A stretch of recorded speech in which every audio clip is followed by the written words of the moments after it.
നമ്മൾ ഏറ്റവും കൂടുതൽ ആഗ്രഹിക്കുന്നൊരു കാര്യമുണ്ട്. എന്താണെന്നറിയോ? ആരോഗ്യമുള്ള ജീവിതം, ആരോഗ്യമുള്ള മനസ്സ്. ഇത് രണ്ടുമാണ് നമ്മുടെ ജീവിതത്തിൽ ഏറ്റവും പ്രധാനം. ആരോഗ്യമുള്ള ഒരു ശരീരത്തിൽ ആരോഗ്യമില്ലാത്തൊരു മനസ്സുണ്ടായിട്ട് എന്ത് കാര്യം? ആരോഗ്യമുള്ളൊരു മനസ്സുണ്ട്, പക്ഷെ ആരോഗ്യമുള്ള ശരീരമില്ല. എന്തുണ്ട് ആ ശരീരം കൊണ്ട് കാര്യം? ഒന്ന് ചിന്തിച്ചു നോക്കൂ.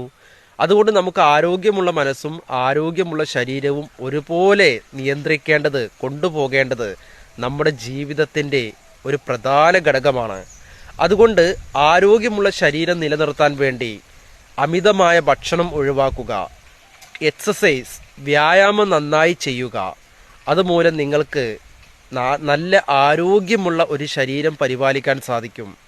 എന്നാൽ വേണ്ടാത്ത അമിത ചിന്തകൾ, അതായത് മനസ്സിനെ മലിനമാക്കുന്ന ചിന്തകൾ, എന്നാൽ യാതൊരു വിധത്തിലും മനസ്സിനെ ഉത്തേജിപ്പിക്കാത്ത, അതായത് മാനസികാവസ്ഥകൾ, ഇത്തരം അവസ്ഥയിൽ നിന്ന് നമ്മൾ പിന്നോട്ട് മാറുക തന്നെ ചെയ്യണം. പുതിയ അറിവുകൾ ശേഖരിക്കുകയും പുതിയ അറിവുകൾ തേടിപ്പോകുകയും പുതിയ പുസ്തകങ്ങൾ വായിച്ച് ഓരോ ദിവസവും ഓരോ പുതിയ പുതിയ പുസ്തകങ്ങളിലൂടെ കടന്നു പോകുകയും അറിവ് ശേഖരിച്ച് അറിവിൻ്റെ ഒരു മായാജാലം സൃഷ്ടിക്കുകയും ചെയ്യുക. അങ്ങനെ ചെയ്തു കഴിഞ്ഞാൽ മനസ്സിനും ശരീരത്തിനും ഒരുപോലെ മലിനമാക്കാതെ, അതായത് സന്തുഷ്ടതയോടുകൂടി സന്തുഷ്ടമായി നമുക്ക് മുന്നോട്ട് നയിക്കുവാൻ സാധിക്കും. അതുകൊണ്ട് ചില കാര്യങ്ങൾ ശ്രദ്ധിക്കുക. മനസ്സിലായോ?